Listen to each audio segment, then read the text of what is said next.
toda la confianza nacional, me interesaría que se abordara tal problema, tal punto de vista, tal situación. Bueno, yo voy a abrir, no sé qué tanto dijo Moni, no sonando, ¿no? Bueno, creo que ya sabes algo, pero te quiero explicar. Digo, aparte de aquí, de la gente que vino hoy conmigo, que, bueno, las mismas personas, vienen porque pues estamos en este nuevo dictado de Regina. ¿Quieren ustedes hacer una obra de teatro? ¿Qué es lo que Ya está escrita. Ya está escrita. Ya está escrita, me la dictó desde abril del año pasado. La terminé el 888, el 8 de agosto del 2015. Y ya empezamos y pues bueno, ya estoy de hecho casi en el proceso para iniciar los ensayos ya formales para tratar de estrenar en julio, ¿no? Es la idea. ¿Ya tienes contratado algún teatro o alguna? ¿Quién va a ser el productor, por ejemplo? Ahorita estoy tratando de producirla yo, aunque Rebeca Moreno nos está dando el show en caso emergente, pero queremos el Teatro 1 porque la obra, lo que pide Regina es una pues especie de depuración o purificación masiva, entonces queremos el Teatro 1 porque necesitamos un teatro donde entre mucha gente y la obra son ritual tras ritual. Yo no sabía muchas cosas, me ha dictado algunos símbolos, cosas. O sea, ahorita que estábamos en la caminata me dio risa porque quedé sorprendida, porque es en la Puerta de los Leones y justamente la Puerta de los Leones es una imagen que me han dado para que ahí sea una escena de los estudiantes que tenemos, pero son como estudiantes contemporáneos. Me habían dicho el Zócalo, la obra de hecho empieza en el Zócalo, frente a Catedral. Yo no sabía toda la fuerza de la Catedral del Zócalo, o sea, mucho a través de Mónica ha sido como ir abriendo y ver que pues, el dictado creo que está bien hecho. O sea, no vas a reproducir la vida de Regina, sino es actualizada. Es actualizada, es como la segunda parte de tu novela, así. Es lo que siguió, ¿no? Yo creo pasó después de? Exactamente.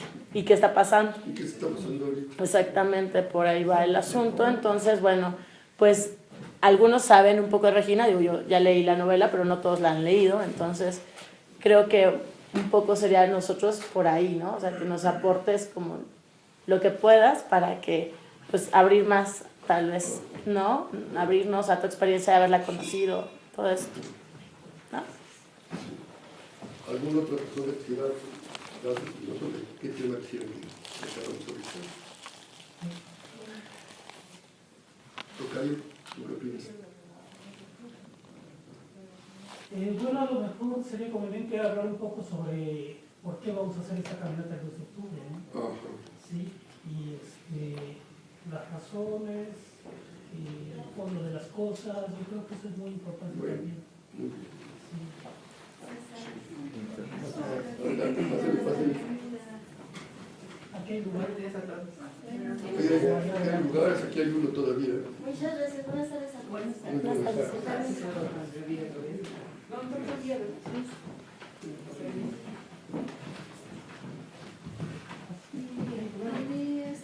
Don Antonio, me gustaría, por favor, si nos platicas también por qué de la importancia de personalidades como Dalai Lama, como Regina, por qué que vengan aquí y para qué, por favor.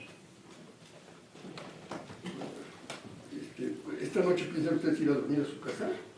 Con los temas que están muchos días de plática sin parar y que vamos a tratar de sintetizarlos desde luego, ¿no? Cualquiera de esos temas bastante extensos, ¿no?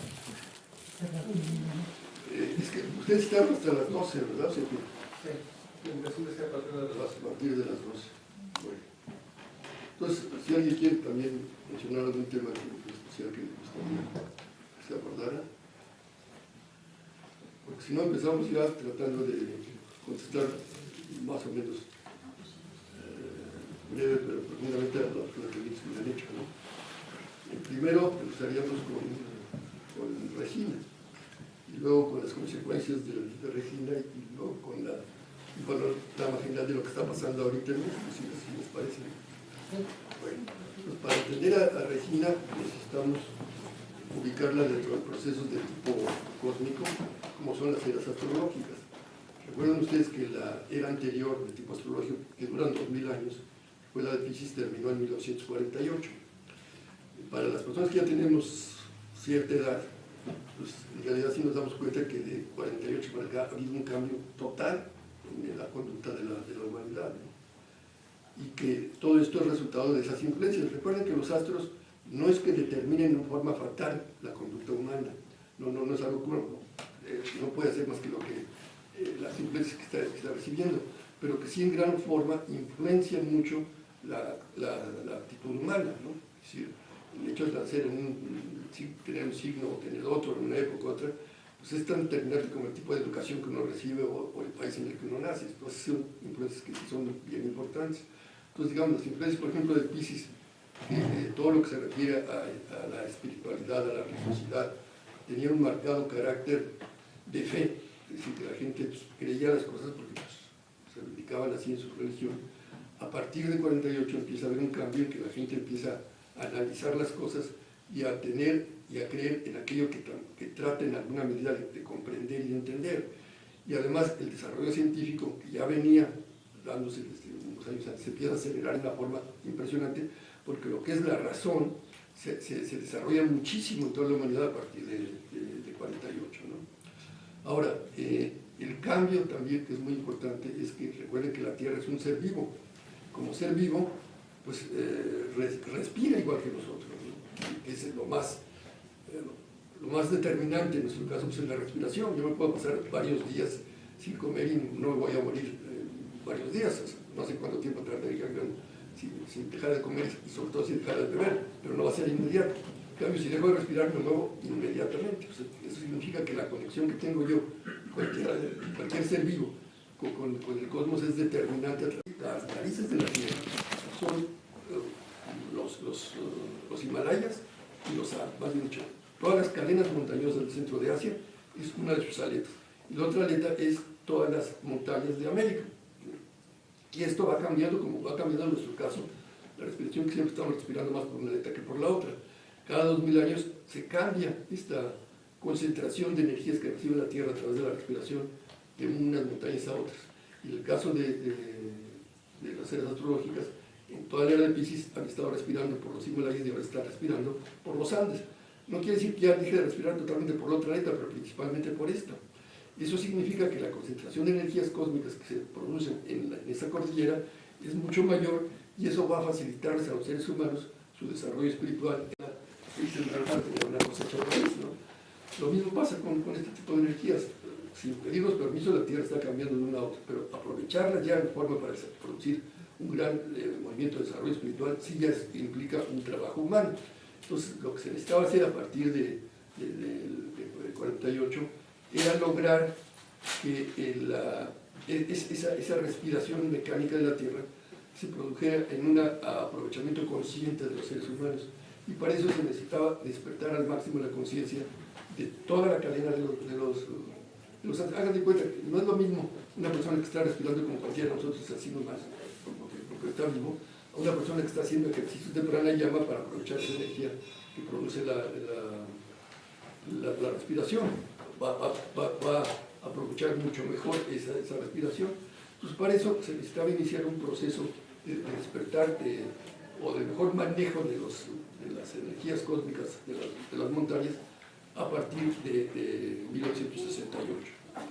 Y esto es el trabajo que viene a hacer Regina. Ella viene básicamente a despertar la conciencia de los dos volcanes más importantes que existen en toda la parte norte del continente americano, que son el Tepehuanes y Iguala.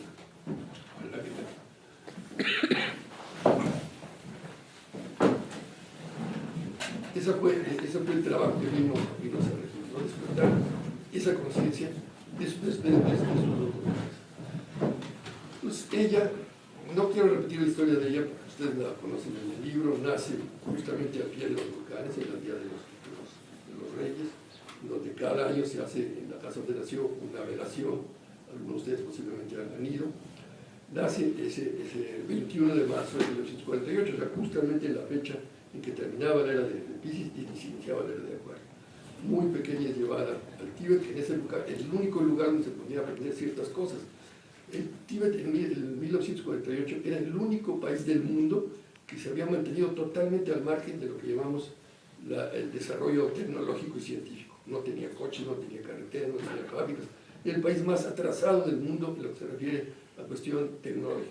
Pero al mismo tiempo era el país que había logrado preservar mejor ciertas técnicas de aprovechamiento de las energías cósmicas para el desarrollo espiritual, como la pronunciación de mantras o las carreras rituales, cierto tipo de rituales. Era el que lo había mantenido en mayor pureza. Entonces, por eso es llevado al Tíbet. Empieza ahí el conflicto con los chinos, que al principio no se atreven a avasallarlo completamente al Tíbet y lo van a hacer hasta 1959. Ella ya lleva varios años estudiando ahí. Se tiene que ir a refugiar a una caverna con el maestro Thakra Rinpoche, que había sido el instructor principal del Dalai Lama y que había sido el regente del Tíbet mientras el Dalai Lama no había llegado a la mayoría de edad.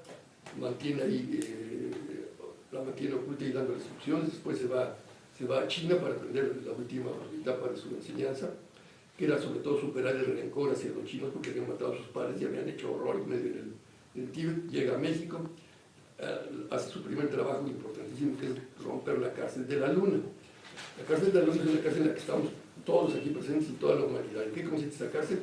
En que no tenemos la capacidad para analizarnos y darnos cuenta de nuestros defectos. Cualquiera de nosotros, con cualquier persona que conoce, inmediatamente capta cuáles son sus defectos, pero los de nosotros no los captamos. La famosa frase de Cristo que vemos la paja en el ojo ajeno y no vemos la viga en el propio, ¿no? Esa incapacidad que tenemos de conocimiento. Sobre que digo, toda la sabiduría máxima que pueden alcanzar los seres humanos se resume en una sola frase: conócete a ti mismo. ¿No nos conoce? Bueno, entonces ahora que rompe ya la cárcel de la luz, que toda la gente se da cuenta de la realidad, sobre la realidad personal en gran medida y sobre todo de la realidad social. Las sociedades viven a base de toda una serie de engaños tremendos. Todas las ideologías políticas, todas las proclamas de los políticos son siempre pura bola de mentiras. Y las aceptamos, nos damos cuenta como que no son muy veras, pero como que no captamos la dimensión de esas mentiras. Entonces cuando se rompe la cárcel de la luz, toda la gente se da cuenta de los tremendos engaños en que vivimos. Por ejemplo, los países socialistas que decían que eran socialistas, ¿cuáles socialistas? ¿Cuál dictadura del proletariado? En unas simples dictaduras burocráticas, la gente empieza a hacer grandes protestas. Y estas protestas se generalizan por todo el mundo. Y ella aprovecha esta situación de percepción superior de la realidad para lograr hacer los dos grandes rituales para despertar a la conciencia de los volcanes, ¿no?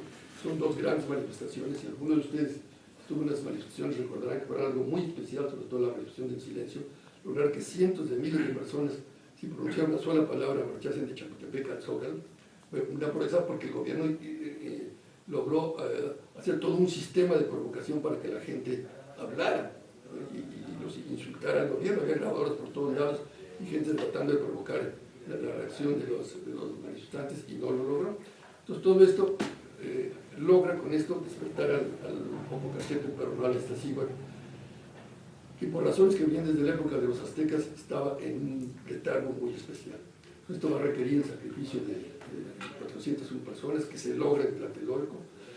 No quiero entrar en muchos detalles porque es toda una, pues digamos, toda una epopeya la que hizo esta mujer en muy poco tiempo, ¿no? Y lo logró, es decir, lograr conseguir 400 mártires es algo dificilísimo, porque toda la gente confunde las víctimas con los mártires. El mártir tiene que reunir una serie de características muy, muy especiales, ¿no? No guardar el menor rencor, no hacer que su sacrificio de alguna forma beneficie no solamente a los chicos buenos, sino a todos los seres humanos. El más difícil de todos, no ir con ninguna expectativa. Todo el mundo dice, bueno, yo por mi patria hago esto, por mi madre. Sí, pero cuando dicen no va a servir de nada lo que vas a hacer, no, pues entonces no me sacrifico. Es decir, estar dispuesto a sacrificarse, dar la vida por una causa que no se va a cumplir, es la prueba más difícil que recita este hermano, porque siempre estamos acostumbrados a la contraprestación. Yo trabajo porque me pagan, si no me pagan no trabajo. Entonces, el haber logrado reunir este grupo de personas fue algo muy especial que nos debe dar una gran confianza en las reservas espirituales que tiene este país.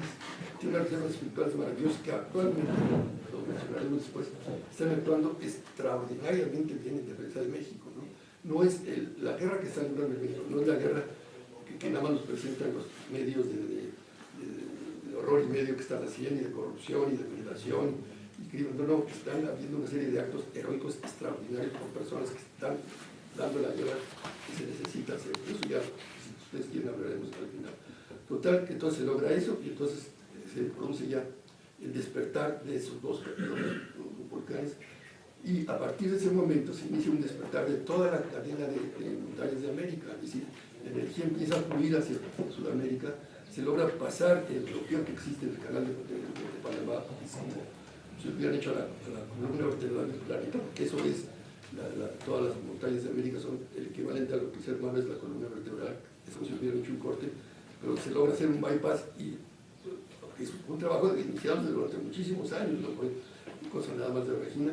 Entonces se inicia ese despertar que está ocurriendo ya en toda América, ¿no? Desde Alaska hasta la Patagonia. Hay personas y grupos que ya están sintonizados, plenamente conscientes de que este despertar se está dando, ¿no?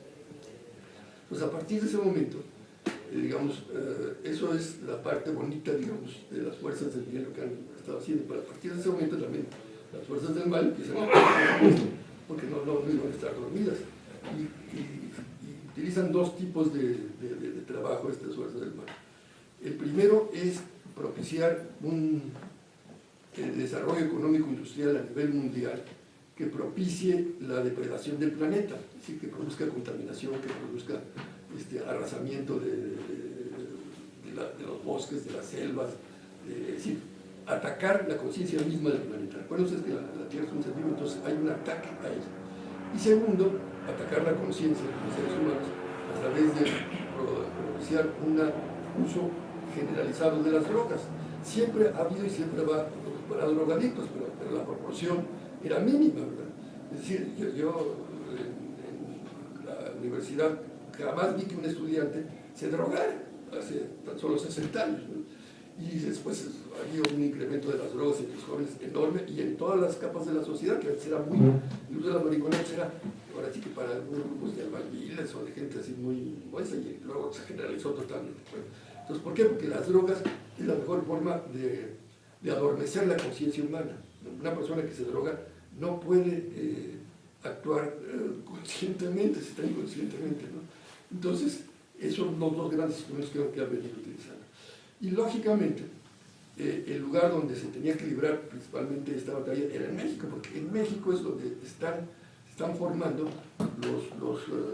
los arquetipos, los parámetros sobre los que se va a estructurar la nueva sociedad mundial. Es decir, tiene que haber un cambio, y se está dando un cambio total y absoluto en toda la humanidad sobre cómo funcionar, sobre cómo actuar en materia religiosa, en materia económica, porque todo se está desplomando. Lo característico de esta época es que todas las instituciones del pasado se están viniendo abajo, ya simplemente no funcionan, ni las instituciones religiosas, ni las instituciones políticas, ni las instituciones económicas.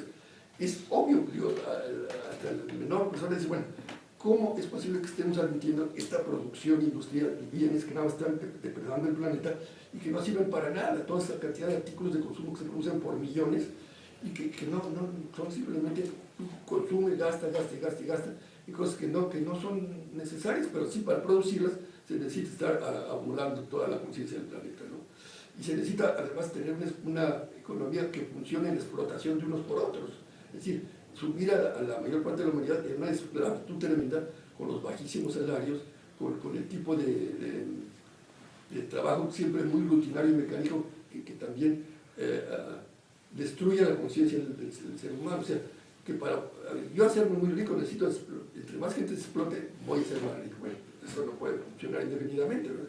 Y además con esta cosa, y los voy a explotar mientras sean jóvenes, porque cuando ya están viejos que se vayan a la calle a pedir limosna, es decir, un desempleo tremendo, ¿no? Un sistema económico que está basado en estas características de consumo inútil, de explotación de los demás y de botar a la gente a la calle, pues no puede seguir funcionando indefinidamente, porque va a producir una revolución, como va a producir una reacción de la Tierra si la seguimos explotando así.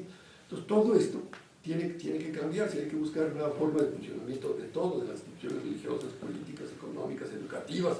También educan a la gente para cosas que son totalmente inútiles en la mayor parte de los casos, o que sirven nada más para dar un instrumento para explotar a los demás. Entonces todo este cambio está generando una guerra tremenda, pero el centro de esa guerra es México, ¿no? ¿Por qué? Porque del centro de aquí es donde están surgiendo esas energías para cambiar todo. Entonces, claro, el atante tiene que ser aquí, ¿no? Y aquí entonces, lo importante es esto. ¿Qué actitud tenemos que asumir los que vivimos esta época de la historia? Esto es, hay que coger un libro y darlos de balazos con los narcotraficantes. No, evidentemente que no. El problema central ahorita de toda la humanidad es intentar elevar la conciencia.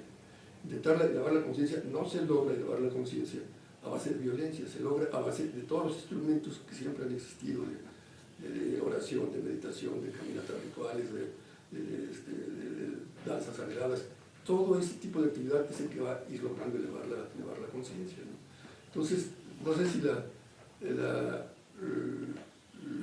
primera, vamos a ir por partes para no hacernos bolas. Por lo que se refiere concretamente a la función que realizó Regina, ¿ha quedado suficientemente aclarado? ¿O quieren ustedes que se añada alguna otra cosa estrictamente sobre el personaje de Regina? El personaje de Regina es enorme. Yo siento, por supuesto, que no la conozco. Cada vez que va pasando el tiempo voy recuperando cierta pieza para ir completando ese cuadro. Entonces, cuando me dices, ¿tú la conoces? No la conocí. Son personajes que sobrepasan la comprensión de las personas ordinarias, ¿no? Yo siempre relato esta anécdota. En Venezuela, una de las místicas más importantes de este siglo fue una mujer que se llamó Josefina Chacintu Charme.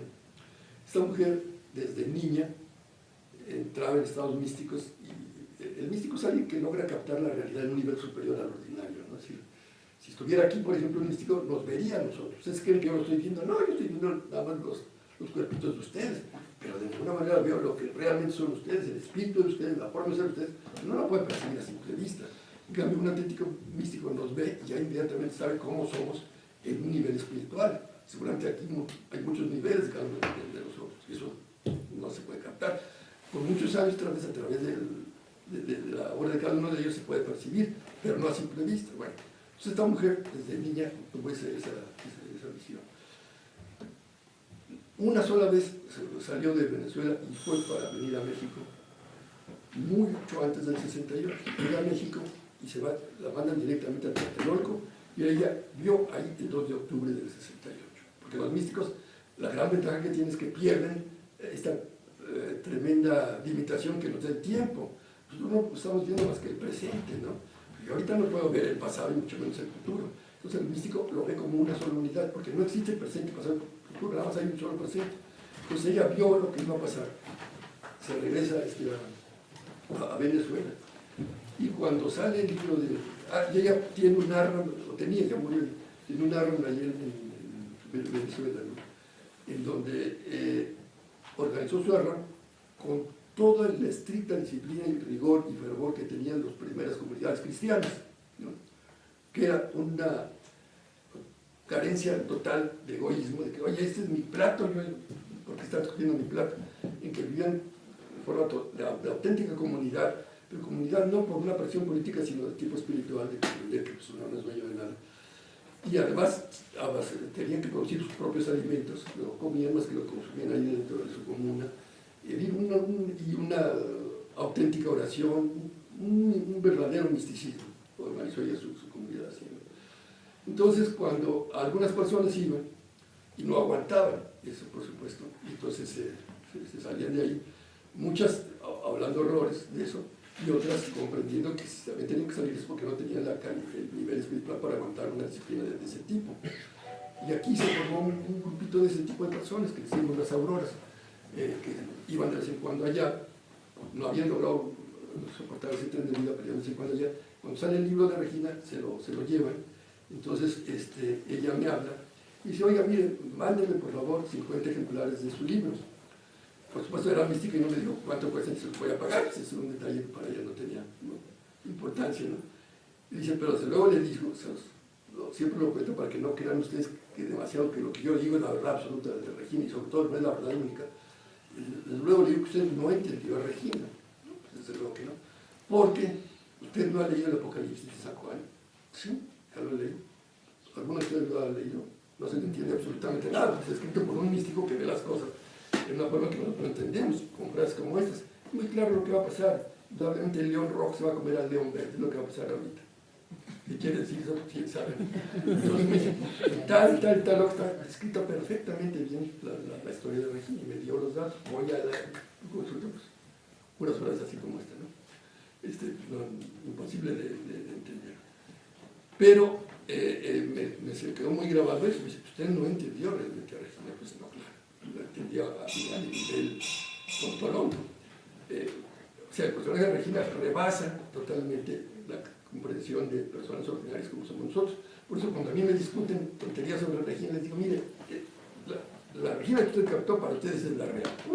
Para mí la que yo capté, para cualquier persona, la verdad Regina es la que ella captó, porque todavía sobre Regina hay muchas personas que la conocieron. Y siempre que hay discusiones sobre esto, hay dos puntos de vista. Uno que dicen, no, el libro de Toño está muy mal, porque Regina era mucho mejor de lo que salía en su libro, pues si tú la captaste. Otros que dicen, no, no es cierto, todas esas son puras mentiras, porque yo la conocí y nada de eso es cierto. Bueno, está bien. Para ti, la captaste en un nivel en que no captaste las cosas que yo capté y otras personas captaron las cosas que yo no capté. Yo los digo para que no se queden nada más con la imagen de Regina, sino ustedes. La ventaja de estos grandes seres es que, aunque se hayan muerto, como siguen actuando, uno los puede seguir captando. Ahorita una persona que no la había conocido, que yo ya he conocido algunas, ha captado mucho mejor que yo la imagen de Regina, y así como ustedes están escribiendo usted una obra, yo conozco una persona que está en Los Ángeles, que está escribiendo la historia de Regina después de muerta. También, ¿por qué? Porque se la están dictando, y sobre todo, está tratando de dar a conocer cuál ha sido la influencia de Regina después de muerte, que en pocas palabras ahorita la podemos mencionar. ¿Sí? ¿Qué pasó con eso? Con ese sacrificio de los de Sur? Porque para el 1969, después de todos estos borloques que han sacudido a toda la humanidad durante varios meses, que había sido realmente un sacudimiento del mundo entero, porque todos los pueblos empezaron a reaccionar y a actuar. Después, como se volvió a crear la cárcel de la Luna, pues en muy pocas semanas todo volvió a la más absoluta tranquilidad. En 69 se llegó a esta conclusión. Pues fueron grandes borlotes, pero no tuvieron ningún efecto porque no pasó absolutamente nada, no se modificó nada, como resultado del 68. No se cambió una sola ley en todas las cosas que se estaba pidiendo aquí en México, ni un solo artículo se cambió, no cayó un solo gobierno, todo quedó aparentemente igual.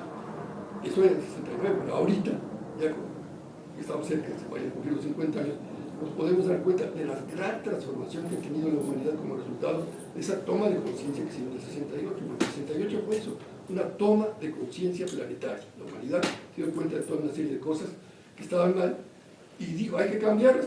Pero lógicamente eran cosas que no se iban a poder cambiar de un día para otro y que afortunadamente no condujeron a revoluciones, ni a guerras, ni nada. Pero ahorita ya podemos darnos cuenta que todos los grandes cambios que ha tenido la humanidad son resultados de esa toma de conciencia que se dio en el 68. El político, por ejemplo, en 68 todo el mundo estaba convencido que iba a haber una tercera guerra mundial, ¿no? Que tarde o temprano se iban a agarrar a tomicazos los rusos con los gringos y que iba a haber millones y millones de muertos.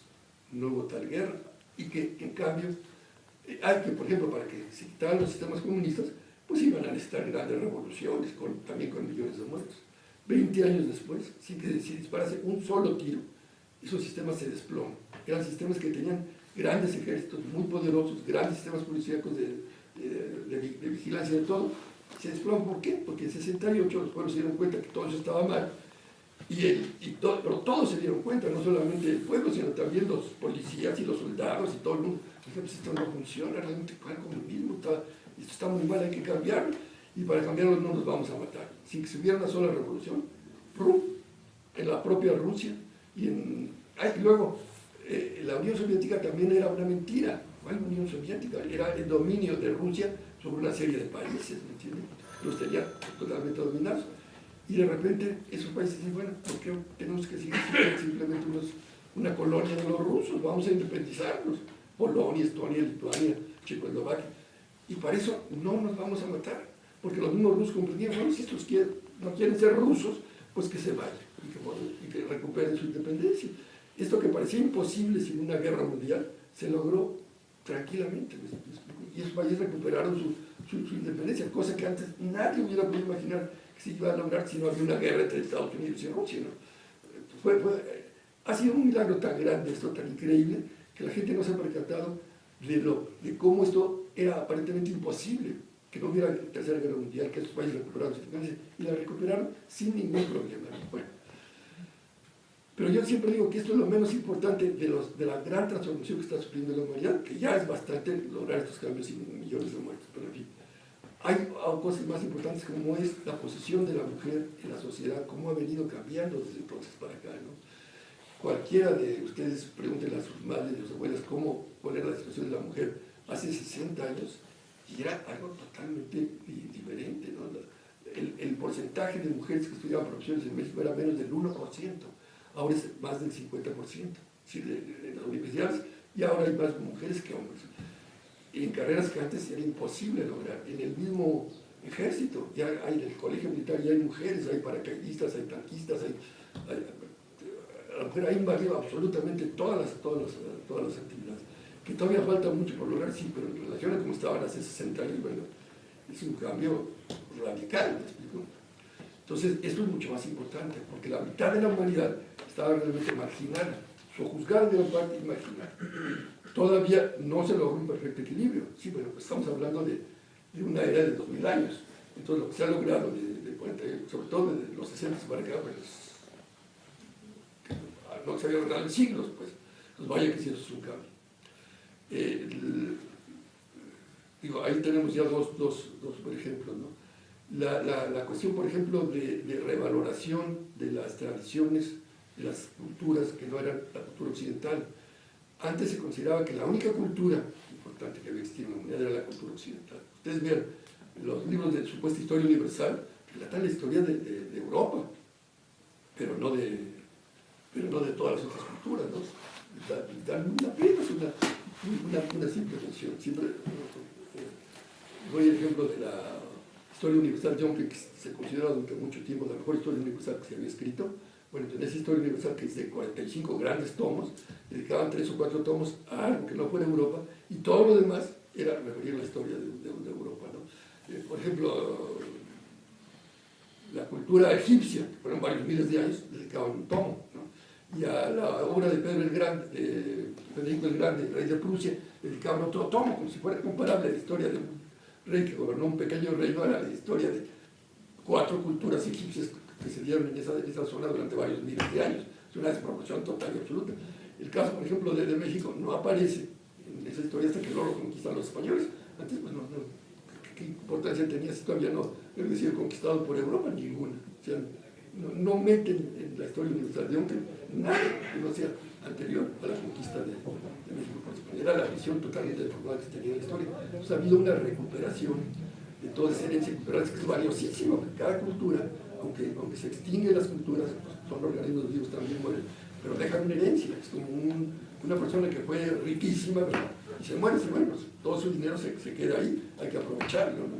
Lo mismo pasa con las grandes culturas del pasado, la egipcia, la china, la hindú y las culturas mexicanas que fueron extraordinarias, los mecas, los zapotecas, la náhuatl, la maya, pues ya desaparecieron esas culturas. Sí, bueno, desaparecieron, pero su herencia está ahí viva a nuestro alcance, y nosotros nos tomamos la molestia de intentar recuperarla. Entonces, todo eso es muy reciente, todo esto ha pasado. Por ejemplo, de los mayas, pues, el avance que se ha logrado en descifrar los jeroglíficos mayas de los últimos años, en comparación con todos los otros siglos en que no se había logrado descifrar prácticamente nada, salvo un poco de la cuestión aritmética y matemática, pero de todos los demás no se había logrado absolutamente nada.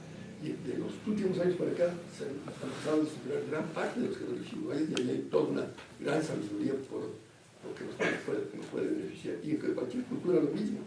Entonces, por ejemplo, prácticas de la cultura como el yoga o todos los artes marciales de Japón y de China, eran totalmente desconocidos en el resto del mundo, ¿no? Lo que le pasó, por ejemplo, al mismo padre de Regina, que quiere aprovechar esos conocimientos y se va a la India, pero antes de la Segunda Guerra Mundial, una persona que llegaba a la India, los saharauis hindúes no le enseñaban a un occidental nada de una posición de yoga. Si la persona al plano se quedaba a pedir limón a la entrada de la estaba un año pidiendo limón, le permitían entrar y le enseñaban alguna exposición de yoga, pero nada más, pero de ninguna manera le iban a enseñar todo el yoga. Se los digo eso porque yo vi cómo se expandió la yoga en unos cuantos años, cómo fue esto. Un gran maestro francés, está Renaud de la Ferrière, se fue a vivir a la India y a él lo admitieron, le enseñaron eso. Entonces él se fue a Venezuela, capacitó a un pequeño grupo de discípulos, uno de ellos se vino a México, que fue el maestro Manuel Estrada. Estamos hablando ya de los 50 del siglo pasado, ¿no? Entonces, en la Día de los Reyes, ahí donde nació Regina, él fundó un garro para capacitar un pequeño grupo de discípulos en los 50 ya. Entonces este grupo de discípulos empezó a expandir por toda América, primero por México, que fue el primer país en donde se difundió la yoga hacia nivel masivo, porque antes la yoga, una que otra persona en el mundo sabía lo que enseñaba, pero no esta cosa de por todos lados hubieran este instituto de yoga y cualquier persona pudiera aprender yoga. Entonces, así lo hizo, y por toda América Latina, por España, por Estados Unidos, se empezó a difundir la yoga gracias a esto en la década a finales de los 50 y toda la década de los 60, hace muy poco tiempo. Y todo eso, lo mismo de artes marciales y una serie de prácticas orientales excelentes para la cuestión física, incluso de control mental, todo esto es muy reciente, ¿no? Ya no digamos la cuestión tibetana, que se expandió enormemente a partir de la creación de Casa Tíbet por Marco Antonio Karam. Pues, bueno, aquí nadie sabía ni que existía el Tíbet, el Tíbet estaba totalmente aislado, no se podía aprender absolutamente nada de eso, mucho menos que viniera el Dalai Lama. Aquí, bueno, no había salido nunca el Dalai Lama, los Dalai Lama no habían salido del Tíbet durante siglos, jamás, era exclusivamente cerrada su enseñanza para los habitantes del Tíbet, y ahora en cualquier parte del mundo ya se pueden aprender estas enseñanzas. Los libros sagrados, lo mismo, los libros sagrados no estaban herméticamente ocultos, salvo para las personas de esa tradición espiritual, pero de ninguna manera puede uno ir a Samos a comprar un libro sobre el libro tibetano de los muertos, o el libro de los muertos, o todos los libros sagrados que ahora en cualquier parte del mundo se pueden comprar traducidos a todos los idiomas. Entonces ha sido un boom generado a partir de después del 68, desde luego, principalmente. Entonces todo esto es resultado de ese movimiento del 68. Pero lo más importante es que este movimiento del 68 empezó a crear en los seres humanos, creo que esto es lo básico, un sentido de responsabilidad, ¿cómo les diría yo? Se empezó a romper esa ilusión de la separación en que vivimos, que es uno de los más grandes errores, es decir, que cada uno de nosotros siente que bueno, pues los estimo mucho a ustedes, pero ustedes son ustedes y yo soy yo, ¿no? Sí, es yo. Entonces, esto no es cierto. Todos nosotros los seres humanos formamos una sola conciencia, y esa conciencia está unificada en la conciencia del planeta y de todo el cosmos. ¿Por qué es tan